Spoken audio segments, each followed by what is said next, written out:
Salut, sur cette vidéo, je vais vous montrer comment installer EasyPHP qui est un serveur ou bien un programme qui vous permet d'avoir un serveur local, donc ça veut dire exécuter des fichiers par exemple PHP, etc.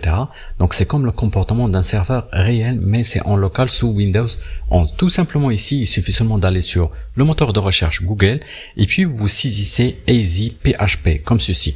Donc vous validez, vous prenez le premier lien, c'est easyphp.org comme ceci, et après donc tout simplement sur la page, comme tu vois, donc c'est PHP Dev Server. Donc je t'invite à sélectionner Dev Server 17 et c'est pas Dev Server Lite. Donc parce que Lite ça marche que depuis XP jusqu'à Windows 8 et le Dev Server donc normal, donc ça prend en charge Windows 7, 8, 10 et 11. Donc tout simplement dès que tu cliques là-dessus, donc tu seras redirigé sur cette page et après donc le téléchargement se fera automatiquement.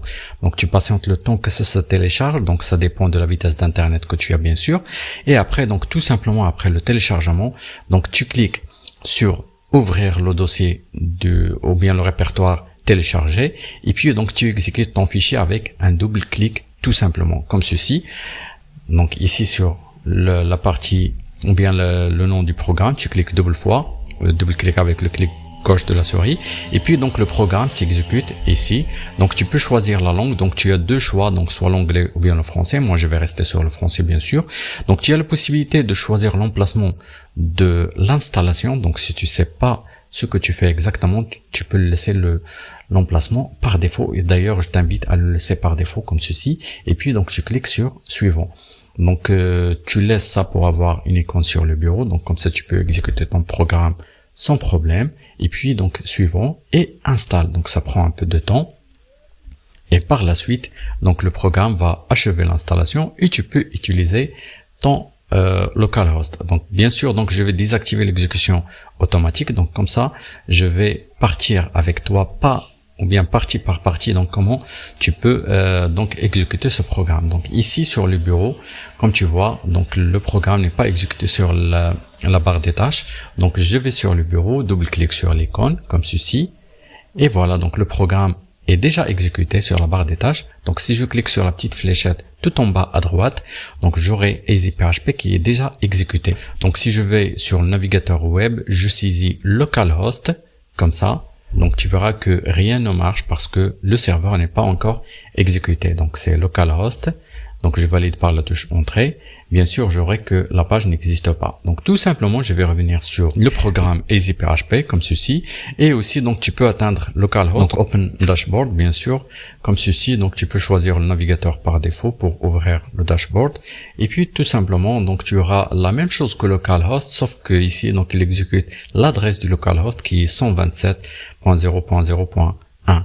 Donc ici, tout simplement, tu cliques sur EasyPHP et puis tu cliques sur serveur et Start All Server. Donc tous les serveurs vont démarrer, le serveur HTTP ainsi que le serveur de base de données.